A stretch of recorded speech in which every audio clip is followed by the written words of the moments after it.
राम राम जी। इन खबर हरियाणा की आप खास पेशकश देख रहे हैं और बहुत बड़ी मुलाकात तमाम हरियाणा के दर्शकों के लिए खास तौर से हम कराएंगे। सेट लग चुका है और सेट में बहुत बड़े कद के नेता भी हमसे बातचीत करने पहुंचे हैं।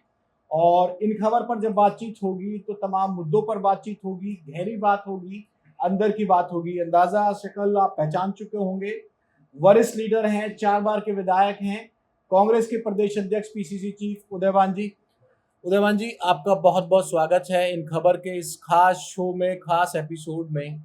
और एक ही आपसे बस मेरा ये रहेगा कि जो भी बात होगी खुलकर होगी, अंदर की होगी और दिल से होगी। बिल्कुल, मैं तो दिल से ही बात करता हूँ। तो आज भी दिल से बात करेंगे? बिल्कुल दिल से ही बात करते हैं। जो अंदर है वही बाहर है। जो अंदर है वही बाहर है। तमाम जो हमारे साथ की टीम है वो भी मौजूद है। सवालों का सिलसिला शुरू करते हैं। अध्यक्ष जी, अपने सफर के बारे में शुरू करके बताइए, क्योंकि जो मैं तमाम रिसर्च कर रहा था, जितना आपसे मिला भी हूँ फील्ड में, 87 के बाद 2000, 2005 और 2014 निर्दलीय भी जीते। देवीलाल की पार्टी में भी आप रहे, जब तक देवीलाल का लोकदल हुआ करता था, और 2005 में कांग्रेस और 2014 में जगदीश नायर को हराया। तो राजनीतिक सफर 87 से शुरू करके 4 बार आप विधायक रहे हैं। परिवार में आपके पिताजी भी विधायक रहे थे, और जहां मैं रिसर्च कर रहा था मेरे ख्याल से दादाजी भी तमाम जिला परिषद और उस तरह की जिम्मेवारियों पर रहे हैं। राजनीतिक सफर, राजनीतिक परिवार से आप आते हैं। मेरे दादाजी ब्रिटिश रूल में जिस समय रिजर्वेशन नहीं होती थी, 1911 की म्यूनिसिपल कमेटी होडल की है, तो 1927 में मेरे दादाजी पहली बार नगर पालिका होडल के अध्यक्ष चुने गए। उसके बाद 32 में, फिर 37 में, 27 से 42 तक वो रहे। 1952 से संविधान लागू हुआ, 54 में, 59 में, 64 में नगर पालिका के चुनाव हुए। तीनों बार पिताजी भी जनरल में जीते थे नगर पालिका, और तीनों बार वाइस चेयरमैन रहे थे। 67 में वो इंडिपेंडेंट एमएलए बने। 72 में इंडिपेंडेंट 9 से वोट से हार गए थे। 77 में वो जनता पार्टी के टिकट पर विधायक बने और गुड़गांव जिला के जनता पार्टी के अध्यक्ष बने। उस समय गुड़गांव जिला में फरीदाबाद, पलवल और मेवात, ये सभी गुड़गांव जिले के पार्ट होते थे। जनता पार्टी के शासन के बाद पिताजी हरियाणा हरिजन कल्याण निगम के चेयरमैन बने, और फिर 79 में Haryana state agriculture marketing board के चेयरमैन बने। और Haryana state agriculture marketing board के चेयरमैन के रूप में उन्होंने 26 आदर्श अनाज मंडियां हरियाणा के अंदर बनाने का काम किया। 82 में भी इंडिपेंडेंट ही लड़े, 2,500 वोटों से हार गए थे। 87 में मैं लोक दल से चुनाव जीता था। रोक के आपके सफर पे आओ। आपके पिताजी के नाम तमाम जो चीज़ें हैं वो भी निकल कर सामने आई, आपने बताई, लेकिन आयाराम गयाराम की जो प्रथा थी, या कहें कि जो पार्टियां बदलने को, एक दिन में 3 पार्टियां बदलने का भी जो रिकॉर्ड है पिताजी के नाम था। तो ये कहीं ना कहीं इसको लेकर भी तंज आप लोगों पर कसा जाता है। और हाल फिलहाल में भी जब आपने दूसरे नेताओं के बारे में कुछ कहा तो अध्यक्ष जी वहाँ से आया कि भाई ये बात कर कौन रहा है, जो खुद आयाराम गयाराम के पुत्र हैं वो इस तरह की बातें कर रहे हैं।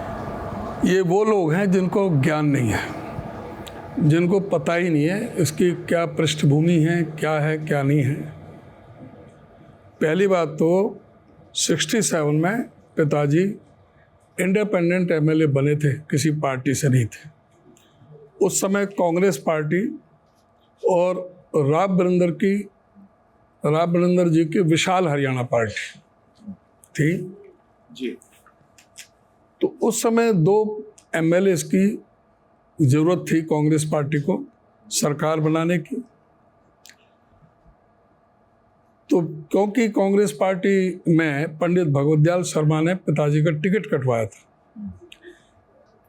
और पंडित भगवत दयाल शर्मा का नाम मैडम ने कांग्रेस हाईकमान की तरफ से, पंडित भगवत दयाल शर्मा का नाम जब आया मुख्यमंत्री पद के लिए, तो पिताजी ने कहा कि मैं पंडित भगवत दयाल शर्मा को समर्थन नहीं दूंगा। इंडिपेंडेंट थे, उन्होंने मना कर दिया। उसके बाद चौधरी चांदराम आए थे हमारे घर, मैं भी था जब छोटा था। आपकी कितनी एज रही होगी उस समय? 67 में 12 साल का था। याद है, मेमोरीज हैं? हाँ, 6th में पढ़ता था उस समय, 6th क्लास में पढ़ता था। तो चौधरी चांदराम जी आए थे, पिताजी से कहा कि मैडम मुझे मुख्यमंत्री बनाने के लिए राजी हो गई हैं, आप इंडिपेंडेंट हैं, आपने पार्टी तो ज्वाइन करनी है, पूरा परिवार आपका कांग्रेस में रहा है शुरू से, तो आप मुझे समर्थन दे दें तो मैं मुख्यमंत्री बन सकता हूं। तो पिताजी ने कहा चौधरी चांदराम जी को, अगर मैडम आपको मुख्यमंत्री बना रही हैं और आप मुख्यमंत्री, इंदिरा जी, अगर आप मुख्यमंत्री अगर आपको बना रही हैं मैडम, तो मैं आपको समर्थन दे दूंगा, मुझे कोई एतराज नहीं। तो वो ठीक है। फिर पिताजी चौधरी चांदराम जी के साथ गए। मीडिया का जो बहुत ज़्यादा था नहीं, बिल्कुल 67 में था। तो वहाँ जाकर के पिताजी ने बयान दे दिया, चौधरी चांदराम जी साथ थे, कि कांग्रेस में ज्वाइन कर रहा हूँ। आकाशवाणी से वो खबर प्रसारित हो गई कि चौधरी गयालाल जी ने कांग्रेस पार्टी ज्वाइन की। उसके बाद जो विधायक दल की मीटिंग हुई, तो फिर पंडित भगवत दयाल शर्मा का नाम तय कर दिया हाईकमान की तरफ से। तो पिताजी ने उसके एकदम रिएक्शन में कहा कि मैंने तो चांदराम जी को मुख्यमंत्री बनाने के लिए समर्थन दिया था, कांग्रेस ज्वाइन करी थी, पंडित भगवत दयाल शर्मा को मैं नहीं देता, और मैं कांग्रेस को, मैं तो फिर विशाल हरियाणा को समर्थन दूंगा। लास्ट में तब पिताजी ने, वो उसी दिन की, एक दिन की बात थी, पहले जब कांग्रेस को समर्थन दे दिया चौधरी चांदराम जी को मुख्यमंत्री बनाने के खातिर, जब दोबारा से पंडित भगवत दयाल शर्मा का नाम आया जी, तो उस रिएक्शन में उन्होंने कहा कि मैं पंडित भगवत दयाल शर्मा के लिए मैं समर्थन नहीं देता, मैं अपना समर्थन वापस लेता हूं, और मैं विशाल हरियाणा पर राव बिरेंद्र जी को समर्थन दे दिया। राव बिरेंद्र सिंह मुख्यमंत्री बन गए थे। मेरे ख्याल से 8 से 10 तो महीने की सरकार, 10 महीने की सरकार चली थी, उसमें पार्लियामेंट सेक्रेटरी बने थे। और मेरे को लगता है कि इसमें जो चीज थी ना, इसमें जो रिसर्च आती है, जिसमें आता तो है कि इसमें नहीं, मैं ये कह रहा था कि इसमें कौन सी तो पार्टी छोड़ दी जब इंडिपेंडेंट थे तो। और जब उस समय ये सेशन चल रहा था पार्लियामेंट का, उमाशंकर दीक्षित गृह मंत्री थे, तो वो सेशन के दौरान ये उस समय हमारे हीरानंद आर्य जी, इन्होंने 7 बार दल बदला। 2 की जरूरत थी ना, जो मैंने बताया शुरू में, 67 में जो सरकार, हाँ, जब मैं वही बता रहा ना, 2 की जरूरत थी कांग्रेस को। जी, हीरानंद आर्य ने 7 बार दल बदला, तो तब वहां पर वो टिप्पणी की थी आयाराम और गयाराम की। पिताजी का नाम गयालाल था, वो उनके नाम से चेप दिया। वो हीरालाल के नाम पे थी, ये हीरानंद आर्य, हीरानंद आर्या के नाम पे थी, वो नाम नाम पिताजी को ऊपर कर दिया। वो 7 बार उन्होंने दल बदला था। अच्छा। और पिताजी ने तो एक भी दिन दल नहीं बदला, इंडिपेंडेंट जीते थे, कांग्रेस को समर्थन दिया था चांदराम जी के लिए, वो किया नहीं, इंडिपेंडेंट थे आर्या। हाँ, हीरानंद आर्य, उन्होंने 7 बार बदला था, तो 7 बार दल बदला, उनका तो नाम नहीं, वो पिताजी का नाम गयालाल था, इसलिए वो आयाराम गयाराम इनके नाम पढ़ दिया। आप ये बताओ कौन सी तो पार्टी बदली उन्होंने, कौन सी पार्टी? वो इंडिपेंडेंट एमएलए बने, वो चौधरी चांदराम को ये अपना मुख्यमंत्री बनाने के लिए कांग्रेस को समर्थन दिया था, जब नहीं बनाया तो उन्होंने वापस कर लिया, ये बात थी। तो ये तो रोज कितने बार करते, उन पर तो कोई नाम नहीं।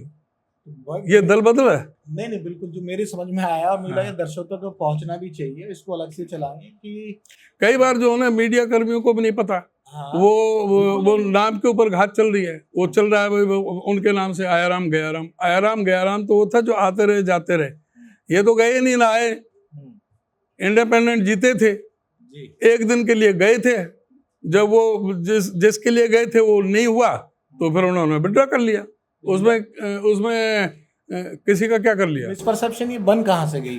वो बन गई उस समय। ये नहीं, मैं इसी में एक सवाल कर रहा था कि जो लिखा जो एक मिनट देखिए, इसमें जो आता है ना, जो पूरी आप हिस्ट्री चेक करोगे, तमाम चीजें चेक करोगे, तो उसमें ये भी लिखा आता है कि राव वीरेंद्र साहब जो उस समय मुख्यमंत्री बने थे, उन्होंने किसी मीटिंग में ये कहकर आपके पिताजी को संबोधित किया कि आयाराम गयाराम।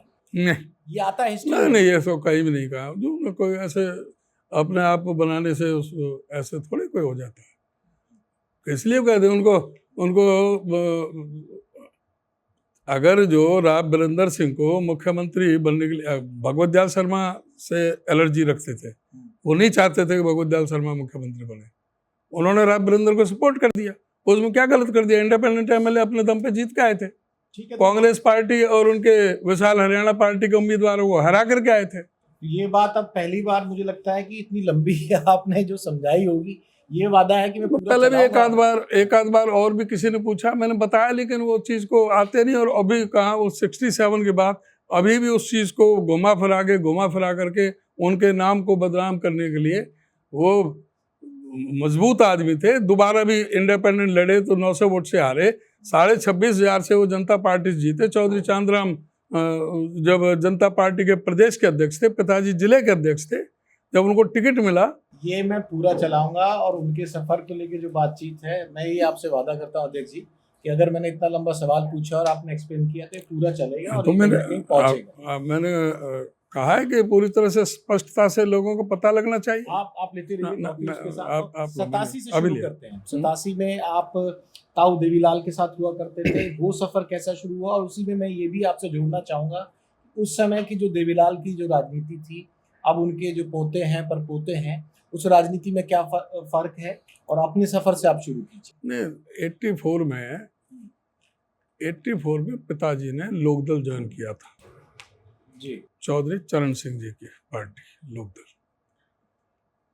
चौधरी देवीलाल की अलग जनता पार्टी थी, वो लोकदल थे। तो पिताजी गए चौधरी चरण सिंह जी के साथ। चौधरी चरण सिंह जी के साथ गए। बाद में चौधरी चरण सिंह जी और चौधरी देवीलाल एक हो गए। तो वो ये 85-86 में एक हो गए थे। तो वो सब एक लोकदल और चौधरी देवीलाल और चौधरी चरण सिंह एक ही हो गए थे। और यहाँ हरियाणा पूरा चौधरी देवीलाल के हवाले कर दिया था। लोकदल में ही पार्टी रह गया था नाम। और 87 में आप पहला चुनाव लड़े। तो 87 में जब 1985 में जब ये समझौता हुआ था, ये अपना SYL के और इसका, जब राजीव गांधी और लॉन्गोवाल समझौता हुआ था, उसके विरोध में पानी के बंटवारे का, चंडीगढ़ का ये जो हुआ था, उसके विरोध में आंदोलन चलाया था चौधरी देवीलाल जी ने 1985 में। तब मैं उस आंदोलन के साथ में तब से जुड़ा। 87 में टिकट मुझे दे दी, पिताजी ने मेरे लिए कह दिया कि उदयभान को ही कर दो। तो 87 में मैं चुनाव लड़ा और चुनाव में जीता। लेकिन 87 में उसके बाद में 18 नवंबर 1989 को मैं क्रिप्को का चेयरमैन बनाया। उस समय 14 साल में 89 में 14 साल कहाँ रह गए हैं? कितना साल पूरा रहा? 89 में मैं क्रिप्को का चेयरमैन बना। चौधरी देवीलाल जी जब डिप्टी प्राइम मिनिस्टर थे, VP Singh ji prime minister थे, तो वो 3 साल का टेन्योर होता है। मैं 6 महीने नॉमिनेटेड चेयरमैन रहा और 3 साल के लिए फिर इलेक्ट हुआ। 3 साल में इलेक्टेड चेयरमैन रहा, जो मेरा 18 मई 1993 तक चला। 18 मई 1993 तक मैं रहा क्रिप्को का चेयरमैन। और क्रिप्को में वो शानदार हमने परफॉर्मेंस करके दी, जहाँ 85 करोड़ का मुनाफा था, हमने सारे खर्चे काट करके 328 करोड़ नेट प्रॉफिट हमने करके दिया। मेरे बाद में हरकिशन शास्त्री, जो लाल बहादुर शास्त्री जी के बेटे थे, वो चेयरमैन बने थे। मैंने उनको हैंड ओवर किया। 1 साल बाद ही वो 328 करोड़ का जो हम मुनाफा छोड़ के आए थे, वो 113 करोड़ रह गया। तो हमने, इसका मतलब है कि हमने बेहतरीन ढंग से अपने क्रिप्को को चलाया। मेरे 3.5 साल में एक सिंगल कोई हड़ताल नहीं हुई। पूरा सरप्लस जो हमारे जो प्लांट थे, उनका भी करीब 118% 3 साल वाला भी जब इसे चेक करने जाओगे ना, तो ये भी गूगल बाबा पे 14 साल लिखा आता है। तो आपके गूगल बाबा की, तो गूगल बाबा को पता होगी। यही तो मैं बता रहा था, ये भी 14 साल लिखा आता है। तो 93 तक था। 91 में मैं 802 वोट से हार गया था। अच्छा। 91 में लोकदल से ही जी। और आपको पता होगा कि फिर चौटाला साहब से मेरे मतभेद हुए थे। वो उस बात पर हुए थे, मेरे पास 550 करोड़ सरप्लस था और मुझे मेरे बोर्ड ने अथराइज किया था बैंक में इन्वेस्ट करने के लिए। तो मेरे पास लगभग 550 करोड़ था। इफ़को के चेयरमैन बनाए थे सतवीर कादियान, उनके पास 119 करोड़ था। एक सबरवाल थे सरदार जी, वो मिलवाए कि भाई मुझे और कादियान दोनों को भी, इनको इन्वेस्टमेंट जो करनी है आपने, जो डिपॉजिट देना है वो इनको दे देना। वो 8% पे मांग रहा था, मार्केट रेट 14% का था। ये चौटाला साहब ने भेजा था। इफ़को के जो चेयरमैन, हाँ चौटाला साहब ने जो भेजा था, इफ़को के चेयरमैन सतवीर कादियान ने 119 करोड़ में से 110 करोड़ 8% पे उनको दे दिया और मैंने 550 करोड़ 14% पे दिया। ठीक 30 दिन बाद FIR लॉन्च हुई, CBI इंक्वायरी हुई, सतवीर कादियान को 10 साल की सज़ा हुई, वो जेल में गए। और वो जब ये पता लगा कि वो हर्षद मेहता कांड, अच्छा, सुना है? वो हर्षद मेहता कांड, वो हर्षद मेहता का मैनेजर था जो चौटाला साहब ने हमें मिलवाया था, जिसको काद उसने दे दिया था सतवीर कादियान ने, मैंने नहीं दिया। इसी केस में 10 साल की सजा हुई। इसी केस में 10 साल की सजा हुई और यहीं से मतभेद हुआ। चौटाला साहब ने तब मेरी फिर 96 में टिकट काटी, फिर मैं इंडिपेंडेंट लड़ा। इंडिपेंडेंट 2,500 वोटों से हारा मैं 96 में। ये जो मतभेद हो गए और करप्शन की जो बात उस समय आई, तो 13 साल का सफर निकल गया, 2000 में बने। उसके बाद अगला जो इलेक्शन 96 में 96 में मैं इंडिपेंडेंट लड़ा। मेरा टिकट काट के जिसको चौटाला साहब ने टिकट दी, उसकी 5,000 वोट आई। मेरी 27,500 वोट थी, मैं 2,000 वोटों से हारा। सामने हरियाणा विकास पार्टी और भारतीय जनता पार्टी का अलायंस था, उनका कैंडिडेट वो जीत गया, हमारी वोट डिवाइड होगी। अगर वो लोकदल का मेरे पर टिकट होता तो उस समय मैं जीतता। तो जब मेरा चौटाला साहब से जब मेरा बिगाड़ खाता हो गया, तो फिर मैंने 97 में कांग्रेस ज्वाइन की। फिर मैं कांग्रेस का जिला अध्यक्ष बना। 97 में कांग्रेस का जिला अध्यक्ष बना और 2000 में जब चुनाव हुए तो मुझे कांग्रेस का टिकट मिल गया, सिंबल मिल गया, मैंने सिंबल जमा हो गया, ऑफिस खुल गए, कन्वेंसिंग शुरू हो गई। लास्ट डे 20 मिनट पहले मेरा टिकट बदल दिया। मैं इंडिपेंडेंट कैंडिडेट रह गया। जिसको टिकट मिली उसकी 4,000 वोट आई, मेरी 37,500 इंडिपेंडेंट आई, 74,000 वोट टोटल पोल हुई। मैंने मोर देन 50% वोट लेकर के मैंने चुनाव जीता इंडिपेंडेंट।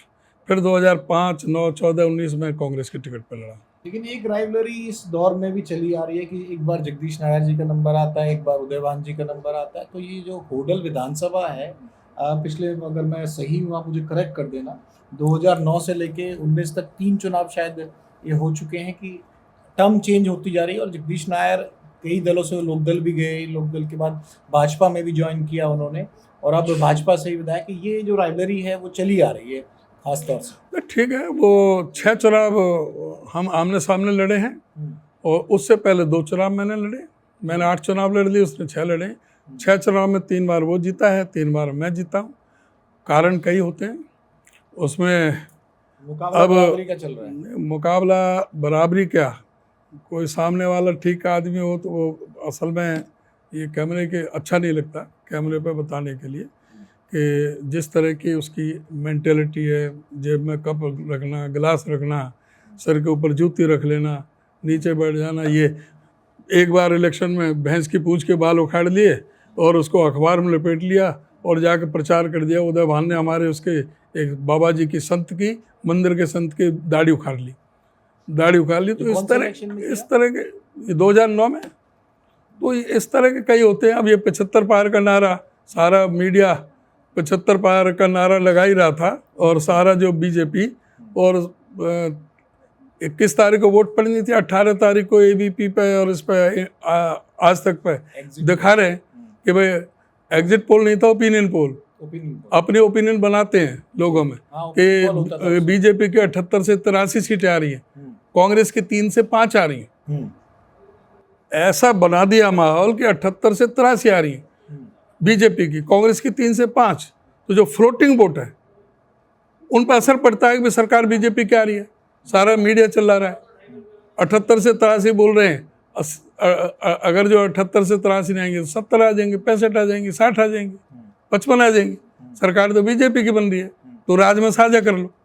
तो जो फ्लोटिंग वोट है उन पर असर पड़ जाता है। 19 का आपने जिक्र कर दिया कि इस वजह से नुकसान हुआ, लेकिन अब भी बड़ा हॉट टॉपिक है ओपिनियन पोल का और इवन एग्जिट पोल का भी कि अब 2024 के बाद जो धरे के धरे अब तो इनके पोल खुल गई जनता के सामने। जनता के सामने जो ये ऑरा बनाया जाता है और जिस तरह से वो भी एक पूरा एक राजनीतिक, इसमें पता लग गया कि वो एक प्लान करके सारी चीज़ दिखाई जाती है। तो ये अब लोगों पे वो सिरे नहीं चढ़ता। वो तो अब 400 पार का भी भूत निकल गया।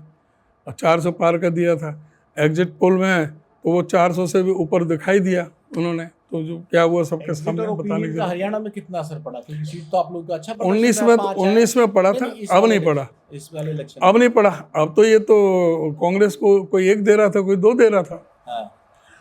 कांग्रेस पार्टी इस समय 2019 की तुलना करें 47.6% वोट कांग्रेस पार्टी को, कांग्रेस गठबंधन को मिली है 47.6, जबकि पिछले 2019 में हमारे पास केवल 28.1 था। हमारी 19.5% वोट इजाफा हुई है, हमारी बढ़ोतरी हुई है। और भारतीय जनता पार्टी की 11.5% की गिरावट हुई है। वो 57.5 से 46% पर आए। उनकी 11.5% की गिरावट हुई है। और जहाँ पर 19 में वो 79 सीटों पे उनकी लीड थी, अब वो 44 पर सिमट गई है। हमारी जहाँ पर 10 पर लीड थी, हम 46 पर पहुँच गए।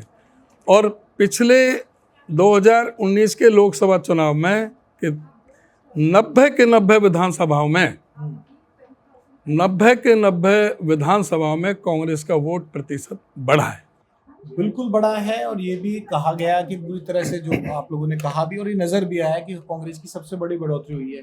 लेकिन अध्यक्ष जी, मैं फिर भी ये पूछूंगा, 46 आपने विधानसभा बताई, बिल्कुल सही है, जिसमें से 4 जो विधानसभा है वो आम आदमी पार्टी की तरफ गई, तो मामला हो जाता है 42 पे और 44 पे। नहीं, 42 पे कैसे हो जाएगा? अगर आम आदमी पार्टी को हमने दी ना वो 1 सीट, अगर वो इंडिया गठबंधन के वोट है, वो इंडिया गठबंधन की कांग्रेस की वोट है, उनको कोई क्रेडिट नहीं उनका। हम तो गठबंधन बोल रहे हैं, हम कब कह रहे हैं कि भाई कि आम आदमी पार्टी का सहयोग नहीं? हमने तो सबके 10 की 10 सीटों पर आम आदमी को, हमने तो इंडिया गठबंधन के कहा है 47.6। वो 10 की 10 की लोकसभा की बात कर रहे हैं हम। एक आप पर्टिकुलर नाम क्यों ले रहे हो? नहीं, मैं ओवरऑल निकाल रहा था। नहीं, ओवरऑल ही तो बताया मैंने 47.6, और वो इंडिया गठबंधन, मैंने कांग्रेस की नहीं बताया। मैं एक चीज पूछना चाह रहा हूँ कि जो 1.5% वोट का जो डिफरेंस है, उसके लिहाज से मुकाबला जो अगर परसेंटेज की निकालें और लोकसभा की सीट कहें, तो भाई 5 पे आप लोग खड़े हो, 5 पे वो लोग खड़े हैं।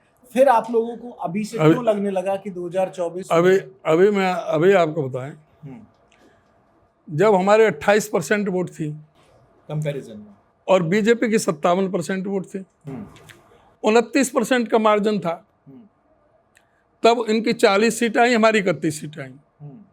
जब 29% का मार्जिन था, इनकी 40 सीटें आई, जहाँ 78 से 83 आनी थी, और हमारी 31 आई। 29% का मार्जिन था। अब हम उनसे 1.5% ज्यादा हैं। अब क्या गति होगी उनकी, क्या दुर्गति होगी, वो आगे समय बताएगा। क्या होगी आपको क्या आकलन है? बिल्कुल, मैं बता रहा हूँ कि उनका सुपड़ा साफ होना है। कांग्रेस पार्टी जो गठबंधन है 2/3 मेजोरिटी से सरकार बनाएगी। ये पक्का विश्वास है? पक्का, डेफिनेटली लिख लो, एफिडेविट, पक्की बात है। लो, दस्तखत करता हूँ। नहीं, आप ही लिखो इसमें जो लिखना। नहीं, लिखो आज तो लिखो कैमरे के सामने ना आप लिखो कि मैं कह रहा हूँ ना, आप ही लिखो। इंडिया गठबंधन ये इमेजिन है ना, हमारा आकलन। आप रोज आकलन करते हो, आप रोज प्रेडिक्ट करते हो, और जो सबसे बड़े पद पे प्रधानमंत्री और होम मिनिस्टर हैं, वो रोज घोषणा करते हैं कि हम इतने परसेंट। अब तो फिर मैं कह रहा हूँ कि 2/3 मेजोरिटी। 2/3 मेजोरिटी सीट भी बताओगे? 2/3 मेजोरिटी लगा लो, लगभग 70 सीट आएंगे हमारी। वैसे 67% बनती, 67 थी पहले, वो उसे हम रिकॉर्ड तोड़ेंगे। जो 2005 में हमारे 67 सीट जीते थे, वो हम रिकॉर्ड बीट करेंगे। 2005 का रिकॉर्ड टूटेगा। हाँ भाई, मैंने ये लिखा है, देवान जी ने कहा है कि 2024 में 2/3 मेजोरिटी आएगी, 70 सीट आएंगी, और 2005 का रिकॉर्ड तोड़ने वाले हो। बिल्कुल। तो इस पे तो साइन कर दोगे? लिख दिया मैंने। लो, ये मैं रखूंगा अपने पास। बिल्कुल जूम करवा लो यार, थोड़ा सा कैमरा टीम से कहूंगा मैं। आज की तारीख भी डाल देते हैं। आज तारीख कितनी तारीख होगी 9 तारीख है, 9 जुलाई है 2024। 9 जुलाई 2024। तो उदयवान जी कितने कॉन्फिडेंट हैं, इसका अंदाजा आप लोग लगा लीजिए कि जब लिखकर बात आई तो वो भी साफ तौर पे कह रहे हैं कि 2005 का, और ये भी बता रहे हैं कि किस तरह से चीज़ें हैं। चलो अब इस पे आ जाते हैं। आपने लिख के दे दिया, एक बार पेपर आ गया, और निश्चित तौर पर इस पर बातचीत करेंगे। ठीक है, आपने कहा 400 पार का नारा देते हैं, मैं बिल्कुल आपका पॉइंट टेकन है। उदयवान जी, आपको लगता क्यों है कि ऐसा है? ठीक है, आपने 19 से कंपेयर किया, वो दर्शकों को समझ में आएगा कि भाई लोकसभा में वो लोग कहाँ खड़े थे, 3-4 महीने में विधानसभा में कहाँ खड़े हो गए। अब अलर्ट हो गई है भाजपा। पहले वो 29% वोट आगे थे, दुगने थे हमारे 28, उनके 57। वो पॉइंट और अब हम उनसे 1.5% आगे हैं, तो आप अंदाजा लगा सकते हो। अध्यक्ष जी, वो पॉइंट तो आ गया, लेकिन मैं ये कह रहा हूँ कि कौन से ऐसे फैक्टर्स आपको लगते हैं कि जो आप लोगों ने अच्छा प्रदर्शन किया? फैक्टर सीधा है, देखिए फैक्टर मैं आपको गिनाता हूँ जी। सबसे पहले तो भी हरियाणा बेरोजगारी में पूरे हिंदुस्तान में आज नंबर 1 है। उसके कौन दोषी है? सरकार दोषी है। हरियाणा की अर्थव्यवस्था पूरी तरह से डामाडोल हो गई। हरियाणा 1966 में बना 1 नवंबर को। 48 साल में हरियाणा पर 70,000 करोड़ का कर्जा था जब इनको सत्ता सौंपी थी 2014 में। आज वो 4.5 लाख करोड़ को पार कर गया। 4.5 लाख करोड़ कर्जा, पूरी अर्थव्यवस्था ठप हो गई। इन्होंने एक मेट्रो लाइन 1 इंच नहीं बढ़ाई। घोषणा तो हो रखी है। मेरी बात पहले पूरी होने दो। आप घोषणा को मैं बीच में लूंगा। जी जी। इन्होंने जब हुड्डा साहब मुख्यमंत्री थे, चाहे दिल्ली से पहले फरीदाबाद फिर बल्लभगढ़ तक, दिल्ली से गुड़गांव, दिल्ली से बहादुरगढ़, 81.5 किलोमीटर के मेट्रो लाइन हुड्डा साहब लेकर के आए थे। इन्होंने 26 जनवरी 2016 का मुख्यमंत्री माननीय मनोहर लाल खट्टर जी का ट्वीट है कि हमने गुड़गांव से फरीदाबाद मेट्रो लाइन मंजूर कर दी, जो 32.14 किलोमीटर की जिसकी लंबाई होगी, जिसमें 12 स्टेशन होंगे और 5,900 करोड़ रुपए उस पर खर्चा आएगा, और 2021 तक उस पर मेट्रो रेल चल जाएगी।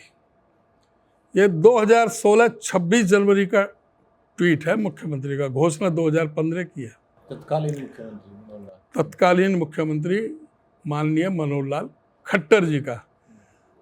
16 से 24 8 साल में एक फूटी कौड़ी इन्होंने इस मेट्रो लाइन के विस्तार के लिए कोई अपने बजट में प्रोविजन नहीं किया।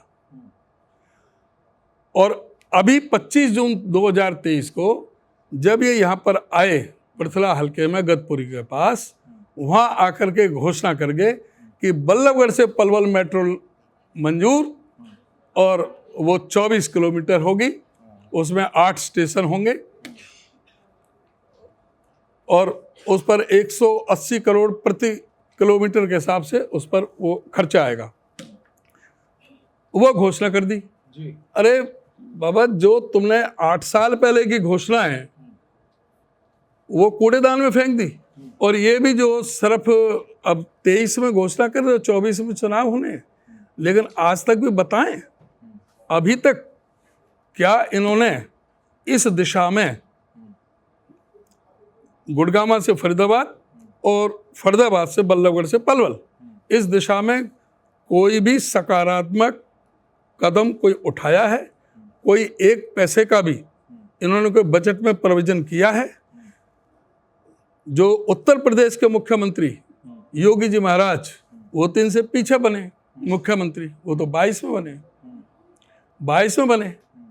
इनका तो 2016 का ट्वीट है, उन्होंने 38 किलोमीटर अपनी मेट्रो लाइन उन्होंने मंजूर करा दी अपने नोएडा के अंदर और उधर लखनऊ के अंदर।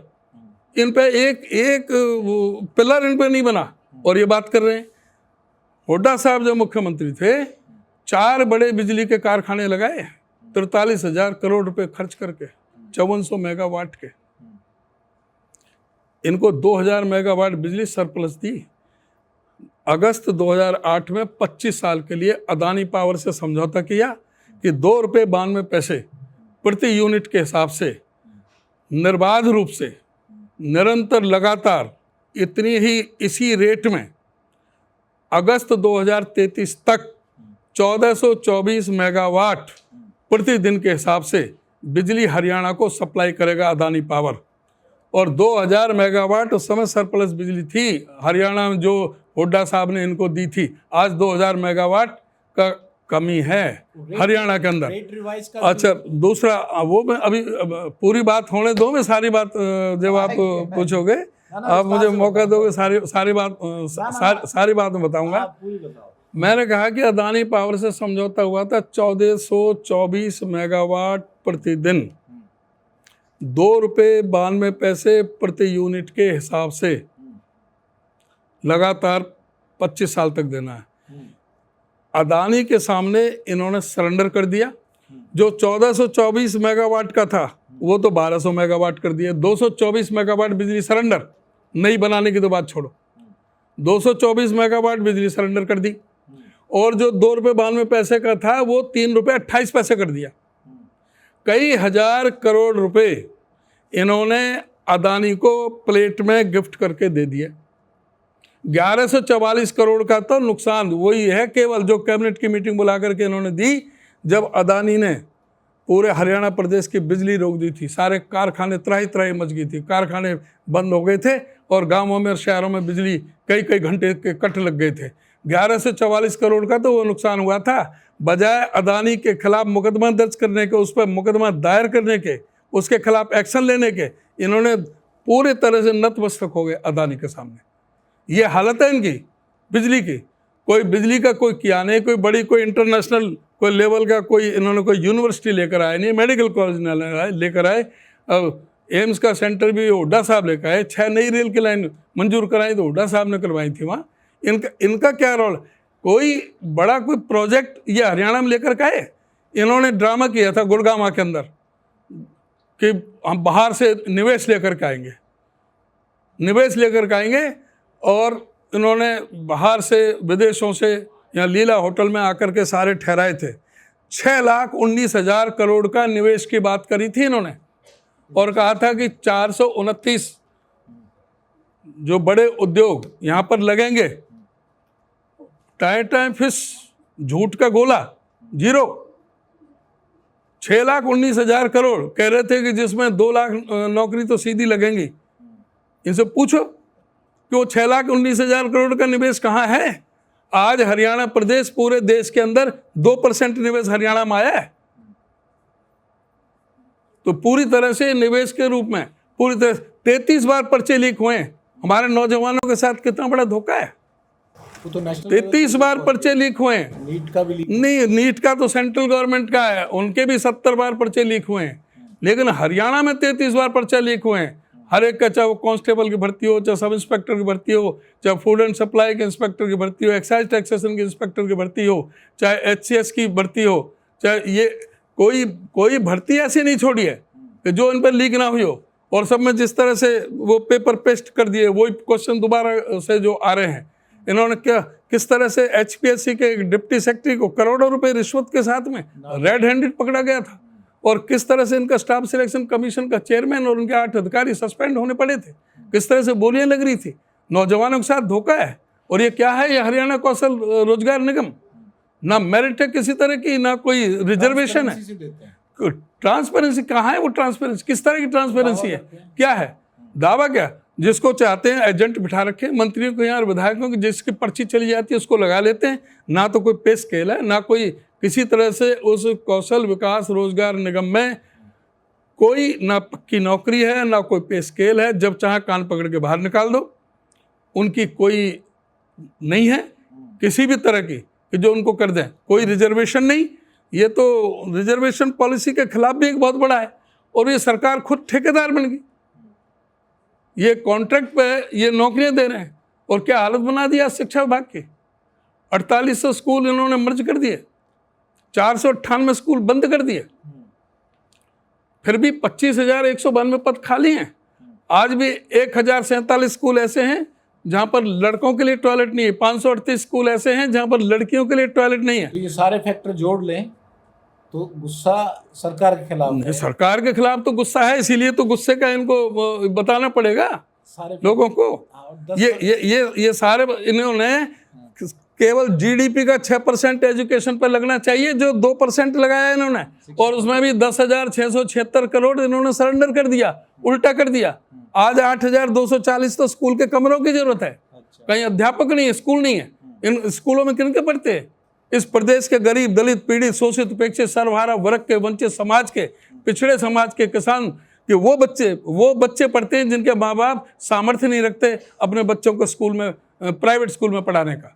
वो बच्चे पढ़ते हैं। उनके कैरियर को तबाह करने का इन्होंने, बीजेपी ने पूरी तरह से षड्यंत्र रचा हुआ है। मैंने सवाल पूछा था कि क्यों लगता है।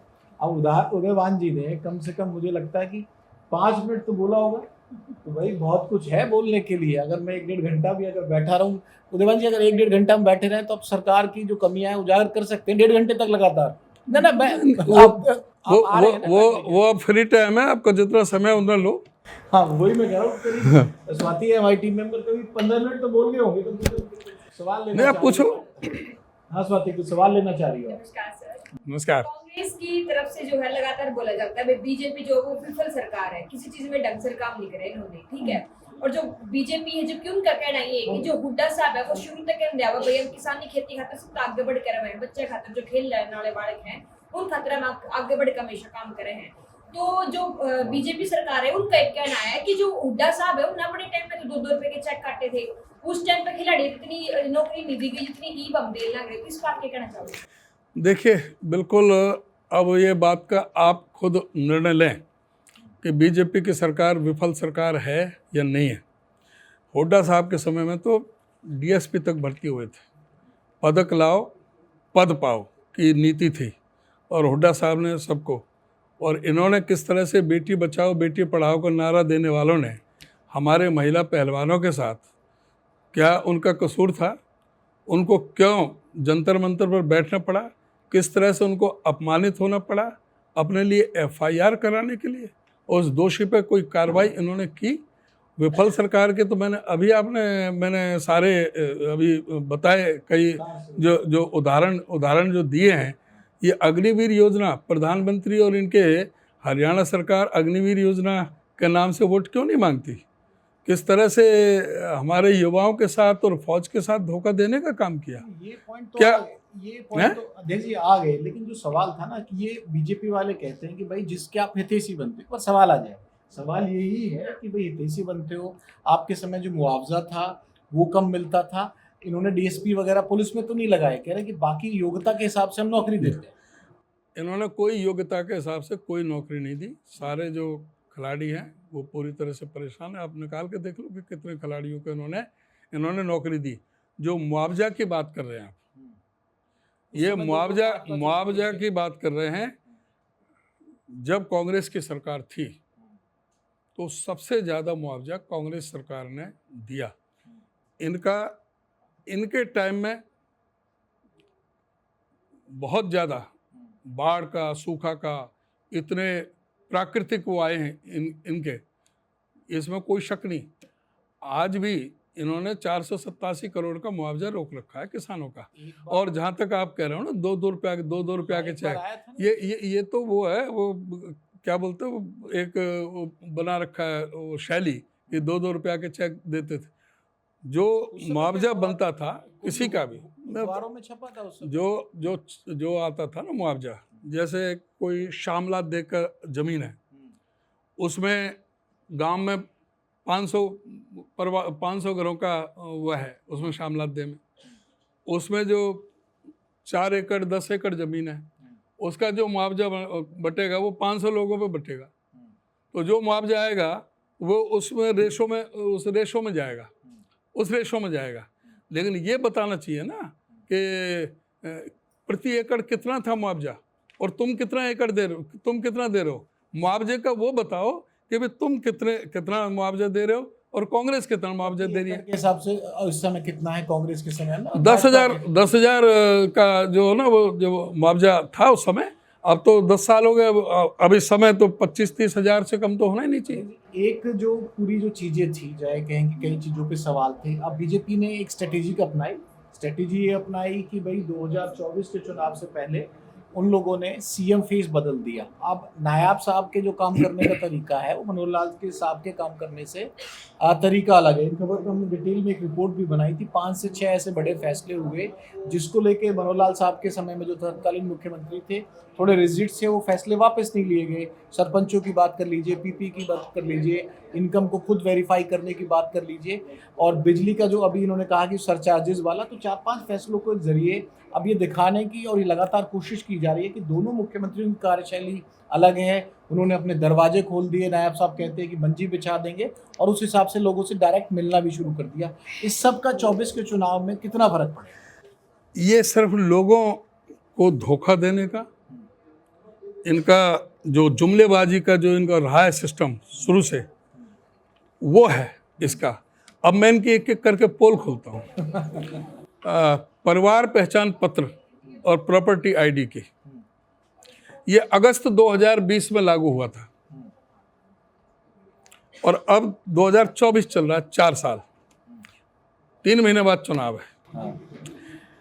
सारे हम कांग्रेस जन हर सड़क पर, हर मोर्चे पर, मीडिया में के माध्यम से, एजिटेशन के हर तरीके से हम चिल्ला के कह रहे थे, कई बार धरने प्रदर्शन भी किए कि भाई ये प्रॉपर्टी पहचान पत्र और ये परिवार पहचान पत्र नहीं है, ये परमानेंट परेशानी पत्र बन करके रह गया है और इससे जो लोग बहुत ज़्यादा दुखी परेशान हैं। 1-1 किलोमीटर लंबी लाइन लग रही है और सारे अच्छे जो लीडिंग न्यूज़पेपर हैं उनमें बड़े बड़े कॉलम लिखे जा रहे थे। 2021-22 सुनो ना, मैं बोलता क्यों? हाँ, कह रहा हूँ कि ये चीजों की प्रॉब्लम तो पहले ये लोग नहीं मानते थे, अब इन्होंने मान ली, अब इसमें स्टैंड चेंज हो गया, उसके बाद क्या होगा? वही तो मैं कह रहा हूँ, अब जो ये मान रहे हैं तो उसके लिए पहले तो जनता से माफी मांगे। ये बात बताइए आप। ये पहले जनता से माफी मांगे कि भाई कि आप अब तक क्यों नहीं मान रहे थे, अब इलेक्शन आ गया तो अब मान रहे हैं। तो परिवार पहचान पत्र को हथियार बनाकर जो लाखों लोगों के, गरीब लोगों के बीपीएल राशन कार्ड आपने काटने का महापाप किया, उसके लिए कौन जिम्मेदार है? आप ये भी बताएं कि जो लाखों बुजुर्गों की पेंशन काटने का पाप किया, इसी परिवार पहचान पत्र को हथियार बना करके, उसके लिए कौन जिम्मेदार है? पहले तो इन चीज़ों के लिए माफ़ी मांगे। और साथ में आप कह रहे थे कि एक वो था प्लॉटों का, इन्होंने कहा कि 100-100 गज के प्लॉट। हुड्डा साहब ने 7 लाख लोगों को प्लॉट दिए जाने थे, योजना शुरू की, 3,92,000 लोगों को 100-100 गज के प्लॉट आवंटित कर दिए थे। 7-8 हज़ार प्लॉट थे जो उनके कब्जे देने थे और जो पाइपलाइन में थे। ये सरकार आ गई, इन्होंने अपने घोषणा पत्र में तो ये कहा था कि हम इनको प्लॉट की इस योजना को हम लागू रखेंगे और साथ ही ना योजना को लागू ना रखेंगे बल्कि अर्बन एरिया में भी हम देंगे। लेकिन आते ही सबसे पहला मंत्रिमंडल की मीटिंग में इस योजना को रोकने का काम, बंद करने का काम इन्होंने किया। तो ये जो रोके हुए प्लॉट है, इनकी कोई योजना नहीं है, इनकी कोई योजना नहीं है कि ये 100 गज के प्लॉट देंगे। ये तो वो जो हुड्डा साहब के दिए हुए हैं, जिनके कब्जे नहीं दे पाए थे, जिनके पोजेशन नहीं हो पाए थे, उनको हम रिलीज करेंगे। 2 महीने 3 महीने का है, उसमें कितना टाइम लगेगा ये पता नहीं, और उन पर कब्जे भी कौन करे बैठे हैं ये भी नहीं पता। लेकिन इनकी वो प्लानिंग नहीं है 100 गज के। ये स्कीम कांग्रेस की है, कांग्रेस 7 लाख लोगों को देने हैं। हमारी सरकार आएगी, पूरे जो 3 लाख और बच रहे हैं उनको हम प्लॉट भी देंगे और 3.5 लाख रुपए खर्च करके 2 कमरे का मकान, लैट्रिन, बाथरूम, किचन, बिजली पानी का कनेक्शन, पूरी तरह से उनकी कॉलोनी को डेवलप करके हम गरीबों को बांटने का काम करेंगे। इनका नारा जुमला है, झूठ है, हमने किया है और ये हम ही करेंगे। ये हमारा प्रोजेक्ट है, हमारी स्कीम है, ये नहीं करने और हम ही करेंगे। और अब आज की आपने सरपंचों की बात करी, कुछ नहीं बदलना, क्या बदलेगा बताओ? कोशिश कर रहे हैं वो, क्या नहीं, क्या कोशिश कर रहे हैं? अब ये सरपंचों का, सरपंच की बात हुड्डा साहब के समय में 25 लाख की थी सरपंचों का। इन्होंने बड़ा प्रचार किया, छोटी सरकार, छोटी सरकार। 2 साल तक तो उनके इलेक्शन नहीं होने दिया और उसके बाद जब इलेक्शन हुए, सरपंच बने, तो कहने लगे सरपंच तो बेईमान है, जेई और एसडीओ ईमानदार है। सुनो पहले जो मैं कह रहा हूँ, 20 में जेई और एसडीओ ईमानदार हैं, ये सरपंच बेईमान है, इसलिए इनको 25 लाख की पावर नहीं, इनको घटा के 5 लाख कर दो। इनकी पावर 5 लाख कर दी 20 से और 5 की थी पिछली जो 14 वाली सरकार, 20 से 5 कर दी। हाँ 20 से 5 कर दी, 20 से 5 कर दी ना। हाँ। जो इनको आते ही अब वो 5 जब करी तो उसका सरपंचों ने विरोध किया कि भाई जो ना आप हम पे भरोसा नहीं कर रहे, जेई पर उन पर कर रहे हो, आप 5 लाख एक हमें सारे सरपंचों के किस तरह से उनकी पिटाई की, किस तरह से उनको लाठीचार्ज हुआ, किस तरह से पानी की बौछारें दी। उस समय तो सरपंच इनको बेईमान लग रहे थे। अब 3 महीने चुनाव रह गए, अब सरपंच इनको ईमानदार लगने लगे। अब ये 21 लाख जो कर रहे हैं, अरे पहले ग्रांट तो बताओ कि कितने कितने पैसा दे रहे हो इन्हें। सरपंच से बात कर रहा था पहले तो सरपंचों को ये तो बताओ कि हम इतनी ग्रांट दे रहे हैं। नहीं, इसमें एक टेक्निकल पॉइंट मुझे एक सरपंच एसोसिएशन की तरफ से रणवीर है, मैं उसके नाम कोट करके बता रहा हूँ। उसने अध्यक्ष ये बताया कि भाई जो आपकी जो पंचायत का पूरी इनकम है ना, उसका 50% आप कर सकते हो, उसमें कैपिंग है। हाँ, तो ये सारे इनके वही चलते रहेंगे। ये सिवाय अपना इलेक्शन तक ये ड्रामा है और उसके बाद में इनका वही रवैया, तानाशाही रवैया। ये तो डिक्टेटर हैं, इनका पास कोई सब्जेक्ट नहीं है इनके पास सिवाय लोगों में नफरत फैलाने के, धर्म और मजहब, जात बरादरी के झगड़े करने के।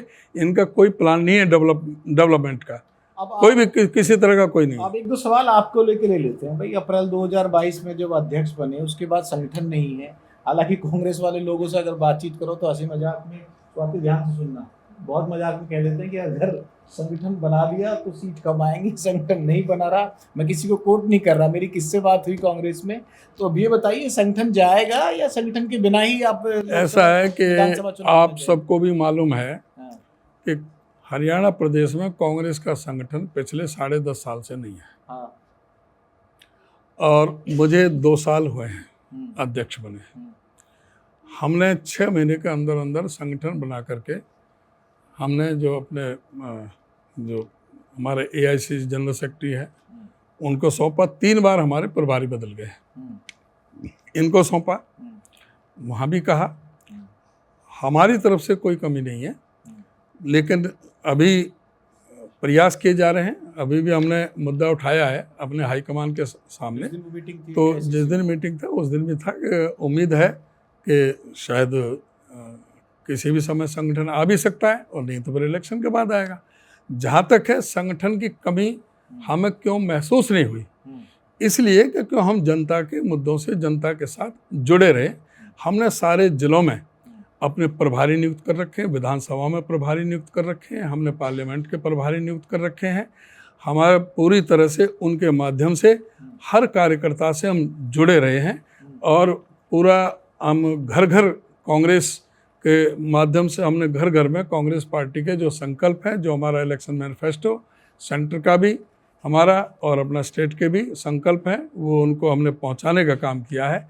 बड़ी बड़ी हमारी जो रैलियां हुई हैं, जन आक्रोश रैली विधानसभा स्तर की हुई हैं, हमारे विपक्ष आपके समक्ष जो हमारे पार्लियामेंट के हुए हैं, जिले के जो हमारे कार्यक्रम हुए हैं, जो राहुल जी की जो यात्रा जो 2 फेज में हुई है हरियाणा में, उसमें जो अभूतपूर्व जन समर्थन, जो जन सैलाब निकल के सड़कों पर आया जो समर्थन देने के लिए, और जो पानीपत में बड़ी रैली हुई, हमने तो सुबह सर्दी में, भीषण सर्दी में 1 डिग्री टेम्परेचर में राजस्थान और हरियाणा के बॉर्डर पे, मेवात पे सुबह 6 बजे रैली कर दी सर्दी में जो आपने रैलियां भी देखी होंगी, तो खड़ी रैली देखी होंगी, पड़ी रैली देखी होंगी, कुर्सी की रैली देखी होगी, लेकिन सुबह 6 बजे कोहरे के बीच में आपने रैली देखी है, आपने किस तरह से। तो ये जोश है लोगों में, कार्यकर्ताओं में कांग्रेस के प्रति और कांग्रेस नेतृत्व के प्रति पूरा भारी जोश है, और हमारा काम बहुत बेहतरीन ढंग से चल रहा है। उसी का नतीजा है कि जो इतनी हमारी अच्छी परफॉर्मेंस रही है, हमारी 3 सीटें मामूली मार्जिन से गई हैं, 29,000, 39,000, 73,000 से। तो ज़्यादा जो पार्लियामेंट के में वो ज़्यादा वो नहीं रहता, नहीं तो रिजल्ट ही दूसरा होता हरियाणा का।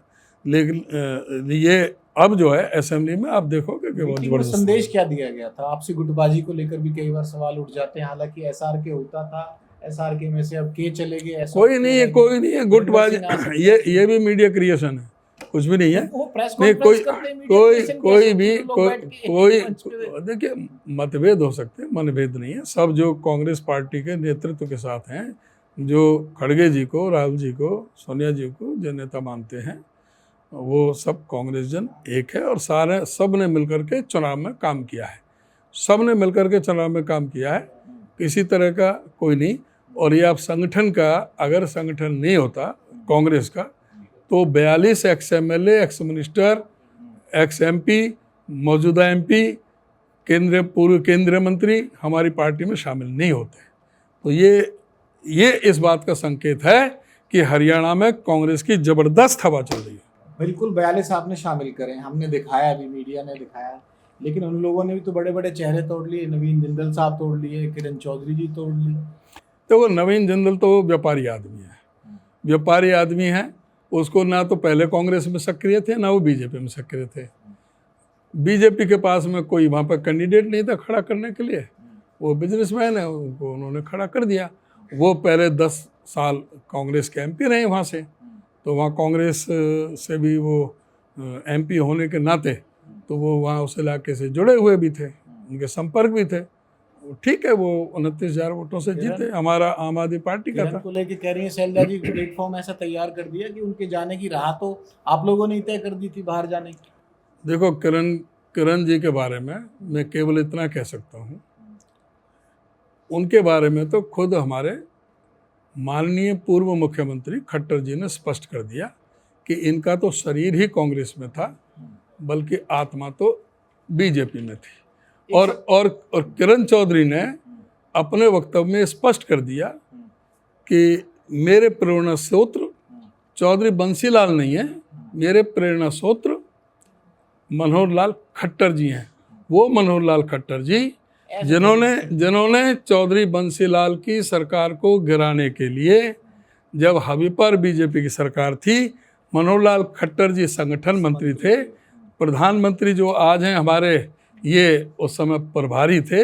इन्होंने दाढ़ी रख ली थी कि मैं जब तक दाढ़ी नहीं कटवाऊंगा जब तक बंसीलाल जी की सरकार रहेगी। किसके बारे में? हाँ, ये थोड़ा विस्तार से। ये मनोहर लाल खट्टर जी ने कहा था कि बंसीलाल जी की सरकार को 96 जो 99 सरकार गिरी थी, जो 99 सरकार गिरी थी, जो चौटाला साहब से मिलकर के, उसमें सबसे बड़ा रोल मनोहर लाल खट्टर जी का था।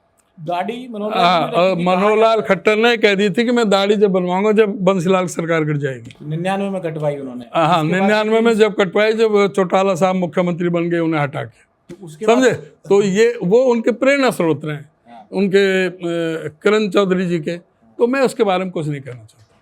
लेकिन जब कहने की बारी आती है तो देवान जी कसर नहीं छोड़ते। आपने, मुझे याद है, सितंबर 2022 में पीएम मोदी साहब, मनोहर लाल साहब पे उनके वैवाहिक स्टेटस को लेकर आपने कमेंट कर दिया। 23 की बात वो बात वो हमारे टूटी खाट नहीं, जो चीज़ जो पहले हो गई वो आप चर्चा करने की जरूरत नहीं, वो तो पहले नहीं, उसकी जरूरत नहीं, उसकी जरूरत नहीं, कोई नहीं निकल, जो उसमें किसी में कोई गलत नहीं था।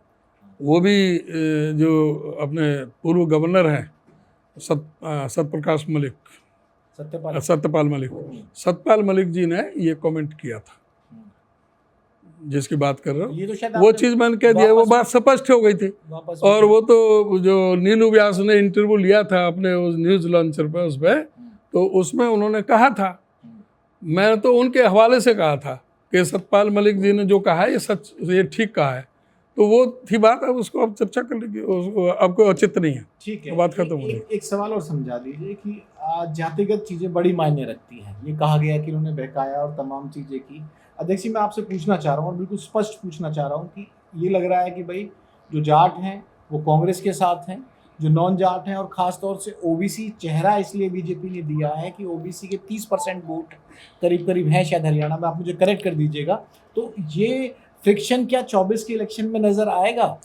इस तरह के जो योजनाएं बनाते हैं ना, जो षड्यंत्र रचते हैं, वो बीजेपी रचती है। कांग्रेस सभी जातीय वर्ग धर्म संप्रदाय के लोगों को साथ में लेकर के 36 बिरादरी की पार्टी है। कांग्रेस कोई बिरादरी बात नहीं करती। किया होगा 24 इनका तो भाजपा का अर्थ है भारत जलाओ पार्टी, और कांग्रेस का मतलब है कावेरी गंगा सरस्वती से निकली हुई पार्टी, जो सबकी सुख समृद्धि के लिए कामना करती है, सबको आगे बढ़ाने की काम करती है।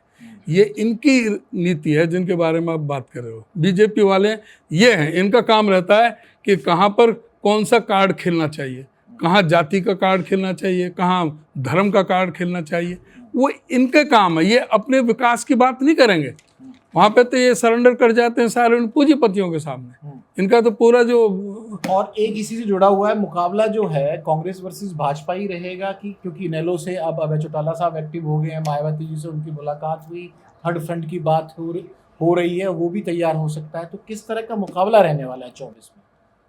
देखो सीधा सा है, सीधा कांग्रेस और बीजेपी का मुकाबला होना है। जो वोट काटू पार्टी है, इनको लोग किसी भी तरह से विश्वास नहीं कर सकते। अभी पूरा होने दो मेरा, अभी इसी चुनाव में, लोकसभा के चुनाव में जेजेपी 0.87% वोट जेजेपी को मिली है, बीएसपी 1.28% वोट बीएसपी को मिली है, इनेलो 1.74% इनेलो पार्टी को मिली है। इनेलो और बीएसपी को 3.02%, जो जमानत बचाने के लिए भी ना टोटल वोट का छठा हिस्सा लेना पड़ता है, तो उसके लिए भी 17% वोट चाहिए। ये तो 3% ही वोट है, और इनमें भी कौन कोई खराब करने वाला है। इनेलो को टाटा कर दिया लोगों ने, इनालो, हाँ इनालो, इसकी जरूरत नहीं है। और जेजेपी को, जेजेपी जमा जीरो पार्टी तो पहले खत्म हो गई, और उसके साथ बीएसपी कुछ यहाँ उसका प्रभाव हरियाणा में नहीं है ही नहीं कहीं भी। अब बताया ना 1.28% है, तो आपको 1.28%। एक आखिरी सवाल और, फिर मेरे साथी 2 सवाल लेना चाह रहे हैं। एक आखिरी सवाल ये है कि सीएम के चेहरे को लेकर गाय बगाए चर्चा भी होगी और सवाल पूछे भी जाएंगे मीडिया की तरफ से भी, और भाजपा वाले भी पूछेंगे। भाई अमित शाह साहब आए, पंचकुला में बैठक करते हैं और बैठक में साफ तौर पे कह देते हैं कि भाई 24 में अगर सरकार बनी तो सरकार बनने के बाद नायब सैनी साहब ही उनके मुख्यमंत्री रहेंगे। कांग्रेस में कोई कंफ्यूजन है, या कांग्रेस किसी चेहरे के साथ जाएगी या नहीं जाएगी? कांग्रेस पार्टी में सीधा है, चुनाव सब संयुक्त रूप से सारे लड़ेंगे, जो लीडरशिप है पूरी। चुनाव के बाद में जो विधायक चुने जाएंगे, विधायक चुनने के बाद में विधायक दल की मीटिंग होगी, जो पार्टी हाईकमान की तरफ से जो ऑब्जर्वर भेजे जाएंगे उनकी मौजूदगी में होगी। तो जो पार्टी नेतृत्व और कांग्रेस का विधायक दल मिलकर के तय करेगा कि कौन मुख्यमंत्री होगा। पहले कोई मुख्यमंत्री का कोई नहीं है। ये तय हो चुका है कि मुख्यमंत्री के चेहरे की घोषणा के साथ आप लोग चुनाव में नहीं जाएंगे? नहीं, मुख्यममंत्री का नहीं, मुख्यमंत्री का बाद में क्या चेहरे होगा। के तौर पे नहीं, वो मुख्यमंत्री का कोई, जिस तरह से आप कह रहे हो उस तरह से कोई घोषणा नहीं होनी कोई घोषणा- अभी तक तो यही है। और कांग्रेस का यही है जो तरीका है चुनने का मुख्यमंत्री का, वो विधायक दल और कांग्रेस नेतृत्व तय करता है मिलकर के कौन मुख्यमंत्री बने। बस मेरा एक आखिरी और है ये कि भाई आप लोगों को सर्वे के हिसाब से टिकट देंगे या किस हिसाब से टिकट देंगे? एक चीज़ और निकल कर आती है कि हर इलाके में आप लोगों ने लोकसभा में तमाम कार्यकर्ता एक्टिव करके रखे, शायद 42 नंबर था आपके पूर्व विधायकों और सांसदों का मिला के जो आपने बताया, तो एक ही सीट पे 4-4 दावेदार हो गए हैं। सेटिंग गेटिंग क्या फार्मूला आखिर रहने वाला है 24 के चुनाव में टिकट बंटवारे को लेकर? सीधा है, सबसे स्पष्ट रूप से पार्टी की तरफ से, हमारी तरफ से शामिल करते वक्त भी और अपने कार्यकर्ता मीटिंग में भी सबसे स्पष्ट तौर से कहा है कि कोई सिफारिश से किसी को टिकट नहीं मिलनी। जो भी टिकट मिलेगी सर्वे के आधार पर, मेरिट पर टिकट मिलेगी। कौन किससे जुड़ा हुआ है, किससे जुड़ा हुआ नहीं है, विनेबिलिटी, जो जिताऊ कैंडिडेट है उसको टिकट मिलेगी और सर्वे के आधार पर, मेरिट पर मिलेगी। दावा करते थे, आज बड़ा मौका है, एक ब्रेकिंग भी दे दीजिए। कोई बीजेपी का क्या सिटिंग विधायक भी कांग्रेस के संपर्क में? क्योंकि ये वजह क्या है सवाल पूछने की, क्योंकि फॉर्मूला तो उन लोगों ने भी निकाल लिया है, 10 साल की सरकार है और अब कहा जा रहा है, ये सूत्र अभी से कहने लगे हैं कि भाई बहुत बड़ी संख्या में टिकट कट सकती है, पहले से ज़्यादा 14 और 19 से भी ज़्यादा जो सिटिंग एमएलए, 14 में तो नहीं, 19 में जितनी कटी थी उससे ज़्यादा भी विधायकों की टिकट कट सकती है। तो ऐसे में क्या कोई संपर्क में है? नाम भले ही मत बताइए। नहीं, ये कांग्रेस नेतृत्व में फैसला लेना है किसको टिकट मिलने का, उसका पूरा सिस्टम है। जहाँ तक है आप कह रहे हो कि बीजेपी के, ये चीज़ कैमरे पर बताने की नहीं होती। कोई कौन आ रहा, कौन नहीं आ रहा, क्या सोचेगी पार्टी, क्या किससे है। और दूसरा जो ना सीधा है कि पहले प्रदेश इलेक्शन कमेटी की मीटिंग होगी, फिर स्क्रीनिंग कमेटी की होगी, फिर सेंट्रल इलेक्शन कमेटी में फाइनल फैसले होते हैं। और उससे पहले हमारे सर्वे सारे प्रदेश में जारी हैं। एआईसीसी की तरफ से एजेंसियां जो लगी हुई हैं वो काम कर रही हैं। और ये लोकसभा में ऐसी सर्वे के हिसाब से दी गई थी? बिल्कुल। और बड़ी बड़ी काट भी दी आप लोगों ने? ना, कोई नहीं कटी, सारे बढ़िया सर्वे के आधार पर अच्छी टिकट मिली है सारी, और जब भी उसी का परिणाम है। स्वाति, सवाल तो कितने भी हो खत्म नहीं होंगे। आज बढ़िया रूट है अध्यक्ष जी का और तमाम चीजों पे आपके 2 अंतिम सवालों को खत्म करते हैं। हरियाणा में जो है सर 9.5 साल में बहुत सारे पोर्टल जो लॉन्च करे गए हैं, खेती किसानी भी, शिक्षा भी, स्वास्थ्य भी, हर चीज में इसमें रहा है। तो हुड्डा साहब की तरफ से कहा जा रहा है कि भाई हमारी सरकार आगे इसमें बता देते फालतू जो है, फालतू के उन्हें हम खत्म करते हुए डस्टबिन में डाल देते। हम तो ये कहते हैं उनको बीजेपी को वोट भी पोर्टल पे मांग लेनी चाहिए। जो पोर्टल जनता के हित में नहीं है उन सबको हम बंद करेंगे, और जो हमें लगेगा कि हाँ ये इससे जनहित में है तो उसको आगे बढ़ाने का काम कर सकते हैं, उसमें कुछ परिवर्तन ला करके। और एक एसवाईएल का मुद्दा भी बड़ा चला है सर, बहुत ज़्यादा, अभी तक भी पानी नहीं मिल पा रहा है, तो उस पर क्या करेंगे? देखिए, एसवाईएल का मुद्दा अब से नहीं है, ये बहुत पुराना मुद्दा है। 1958 में भारत सरकार ने पाकिस्तान सरकार से ये झेलम का पानी ये खरीदा था, उस समय 1 लाख रुपए में, 1958 में।